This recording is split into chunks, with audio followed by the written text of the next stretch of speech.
Assalamu alaikum rahmatullahi wa barakatuh. Hope you're doing well. We're continuing our reading of Thomas Aquinas' Summa Theologica. There's several volumes, but we happen to be, alhamdulillah, in volume 1. And it is a dense text, and we are in question 6, the goodness of God, on the second article, whether God is the supreme good. Let's begin. Bismillah ar-Rahman ar-Rahim. We proceed thus to the second article. Objection 1. It seems that God is not the supreme good, for the supreme good adds something to good. Otherwise, it would belong to every good, but everything which is an addition to anything else is a compound thing. Therefore, the supreme good is compound.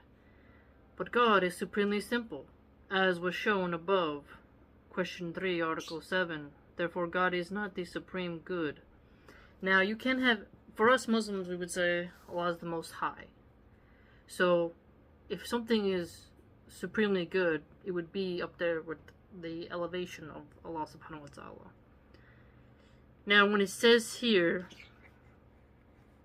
the supreme good adds something to good, everything for us comes from Allah subhanahu wa ta'ala. And we seek refuge from the evil He created, and we seek of His bounty of the good He created. Allah subhanahu wa ta'ala, from my understanding, created all things. So, let us see how Aquinas handles this. Okay, reply, objection 1. The supreme good does not add to good any absolute thing, but only a relation. So, not an absolute thing, but adds relation. Now, a relation of God to creatures is not a reality in God. So, a reality in God, and then he said, only a relation. So, a relation.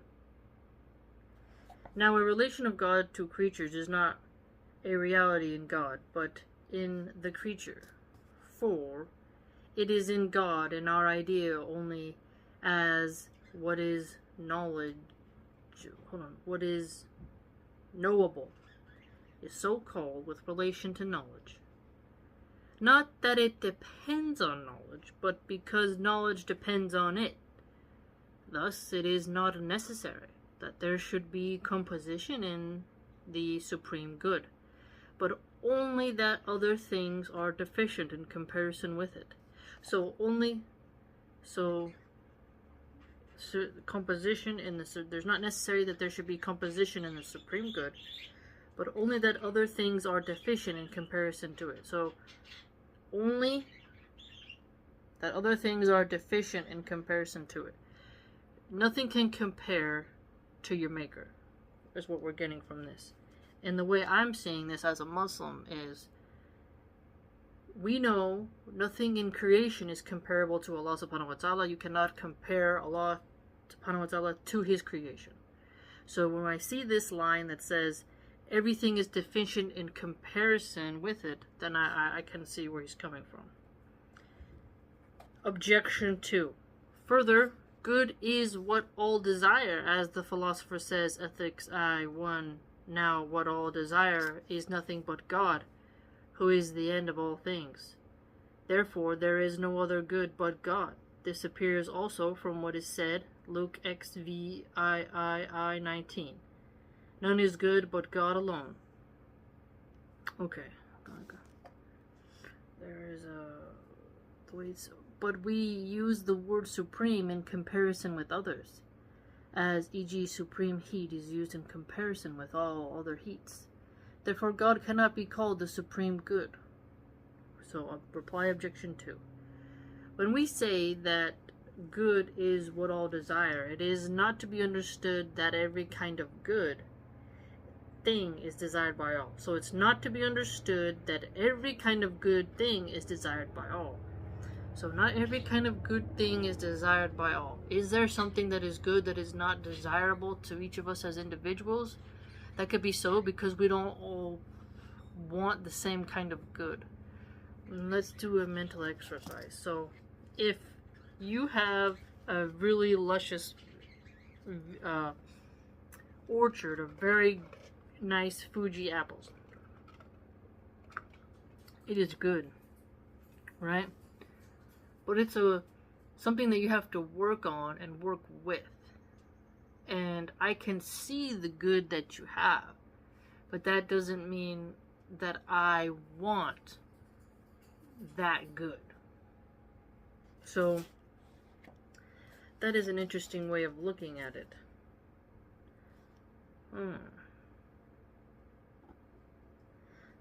It's not desired by me, that kind of good thing that they have, but that whatever is desired has the nature of good. Whatever is desired has the nature of good, inshallah. And when it is said, none is good but God alone, this is to be understood of essential goodness, as will be explained in the next article. So he said, essential goodness. Essential goodness.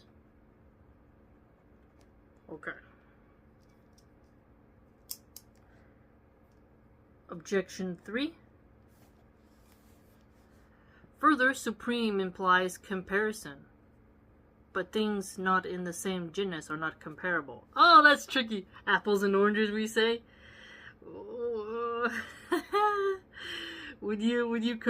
Supreme implies comparison. That's witty. That is true. That is true.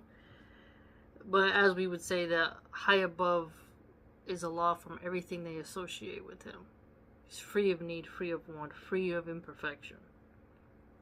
So, but we do call Allah subhanahu wa ta'ala supreme in glory, the supreme in glory, right?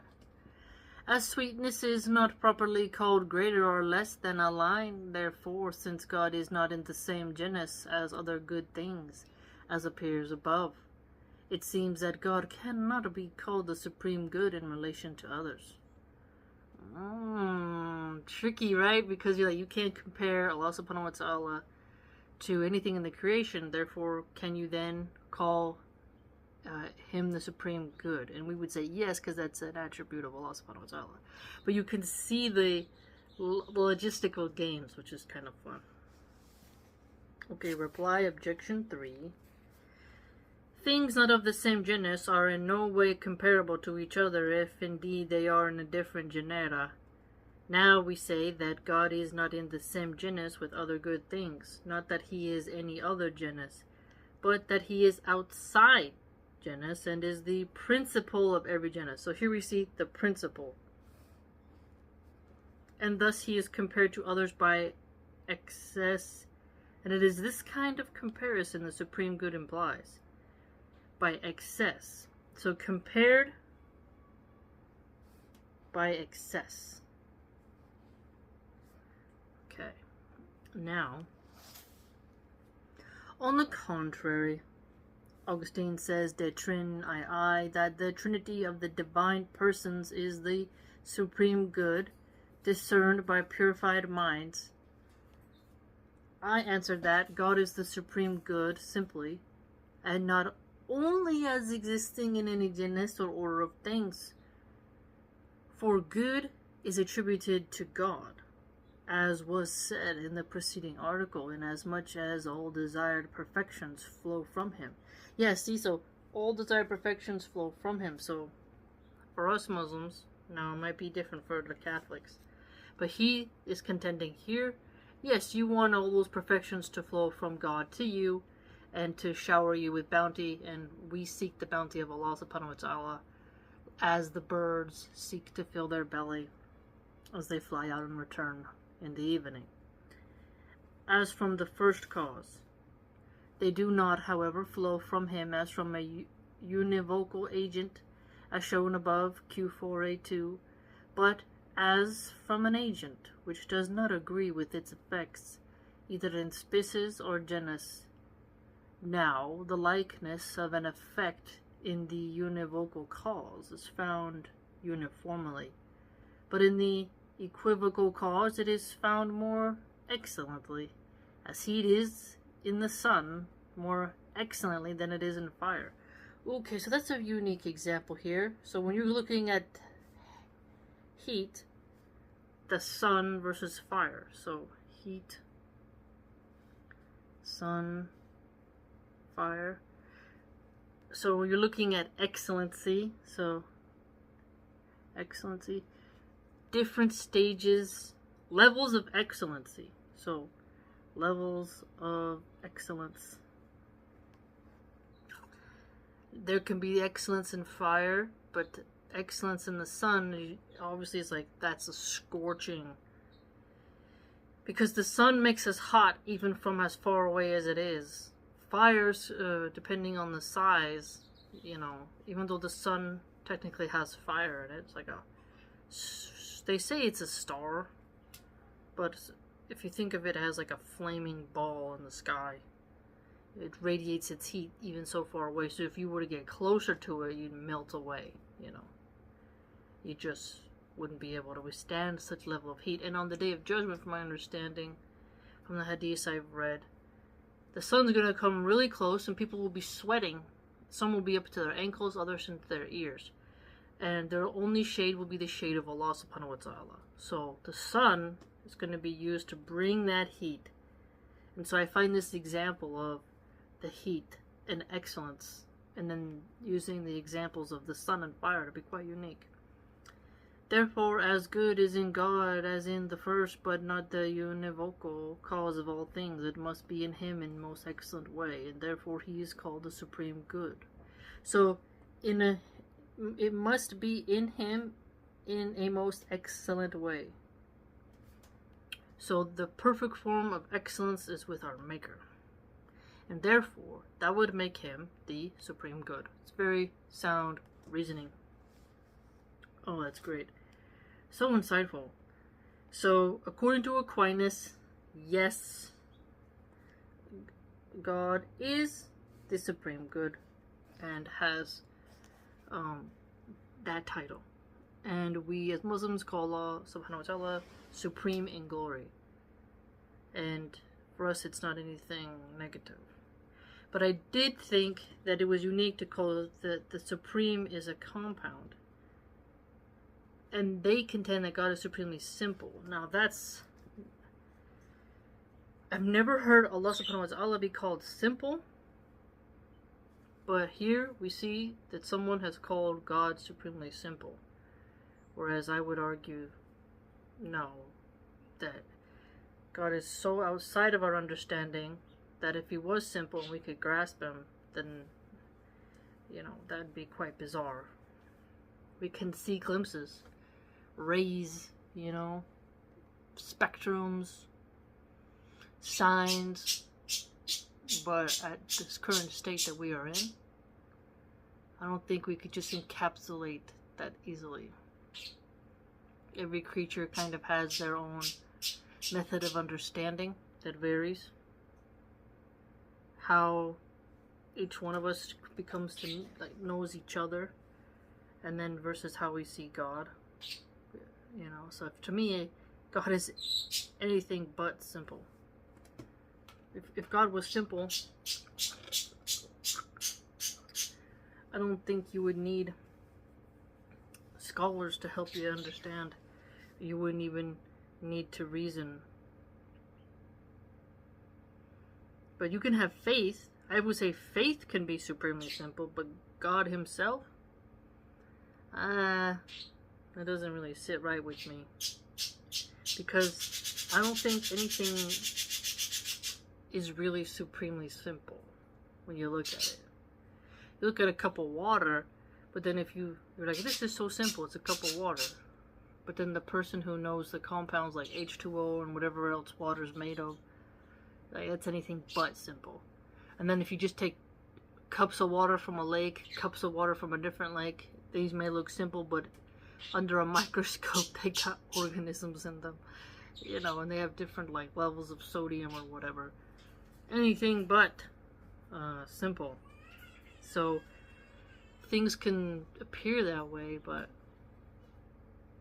like a croissant looks simple, but to make it is actually a labor of love. making different things can seem so simple, but when you try to do it yourself, you find out it isn't. So things sometimes are not as they appear to be.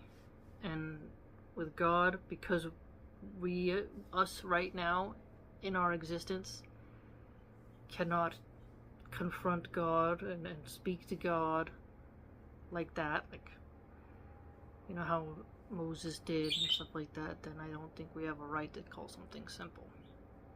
We say that like, oh, it's so simple. Like math, to some degree, can be simple.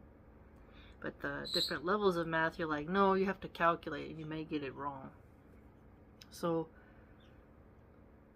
if you have to calculate, it isn't as simple, I'd argue.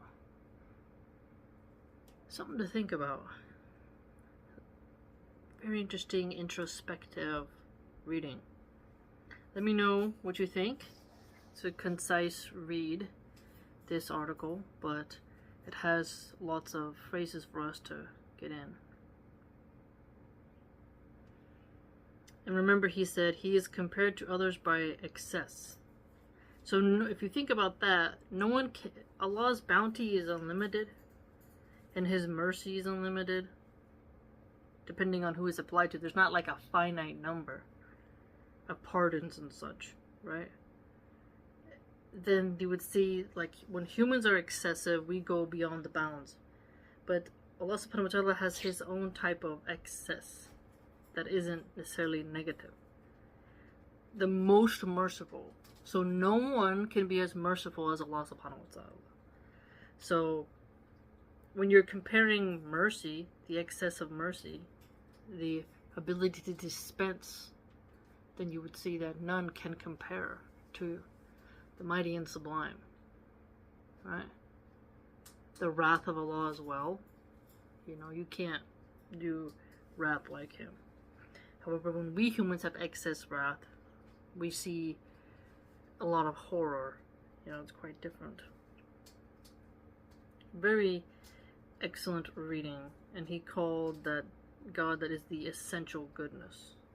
Okay. MashaAllah.